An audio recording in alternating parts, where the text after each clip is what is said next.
the boy who used to delay his prayers.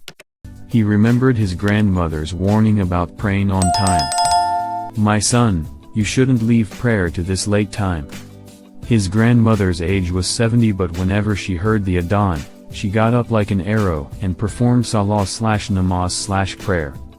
He, however, could never win over his ego to get up and pray.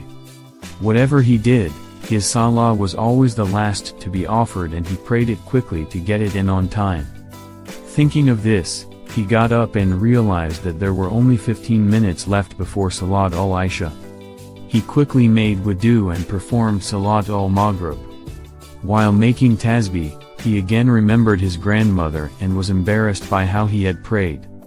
His grandmother prayed with such tranquility and peace.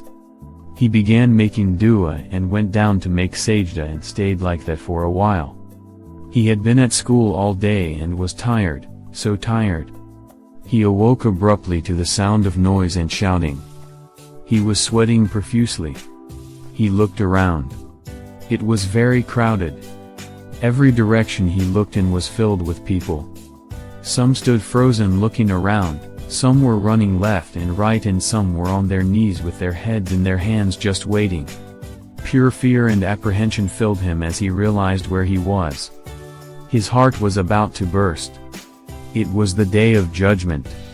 When he was alive, he had heard many things about the questioning on the day of judgment, but that seemed so long ago. Could this be something his mind made up? No, the weight and the fear were so great that he could not have imagined this. The interrogation was still going on. He began moving frantically from people to ask if his name had been called. No one could answer him. All of a sudden his name was called and the crowd split into two and made a passageway for him. Two people grabbed his arms and led him forward. He walked with unknowing eyes through the crowd. The angels brought him to the center and left him there.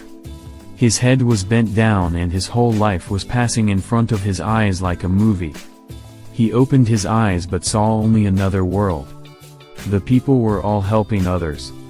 He saw his father running from one lecture to the other, spending his wealth in the way of Islam. His mother invited guests to their house and one table was being set while the other was being cleared. He pleaded his case, "I too was always on this path. I helped others. I spread the word of Allah. I performed my salah. I fasted in the month of Ramadan. Whatever Allah ordered us to do, I did. Whatever He ordered us not to do, I did not." He began to cry and think about how much he loved Allah. He knew that whatever he had done in life would be less than what Allah deserved, and his only protector was Allah. He was sweating like never before and was shaking all over. His eyes were fixed on the scale, waiting for the final decision. At last, the decision was made.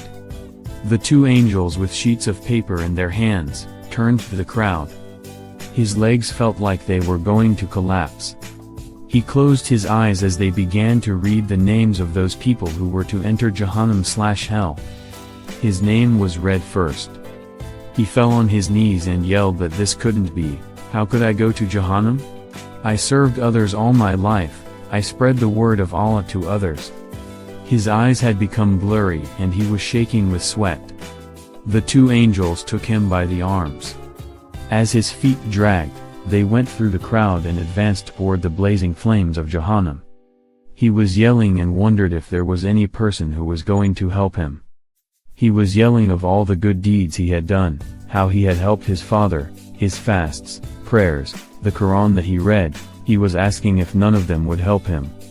The Jahannam angels continued to drag him. They had gotten closer to the hellfire.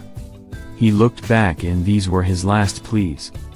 Had not Rasulullah said, "How clean would a person be who bathes in a river 5 times a day, so too does the salah performed 5 times cleanse someone of their sins?" He began yelling, "My prayers? My prayers? My prayers?" The two angels did not stop, and they came to the edge of the abyss of Jahannam. The flames of the fire were burning his face. He looked back one last time, but his eyes were dry of hope and he had nothing left in him.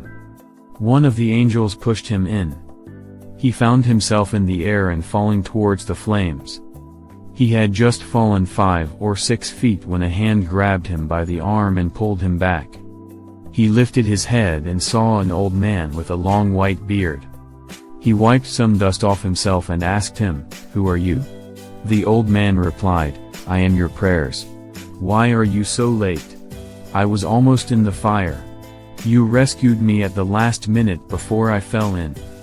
The old man smiled and shook his head. "You always performed me at the last minute, and did you forget?" At that instant, he blinked and lifted his head from sajda.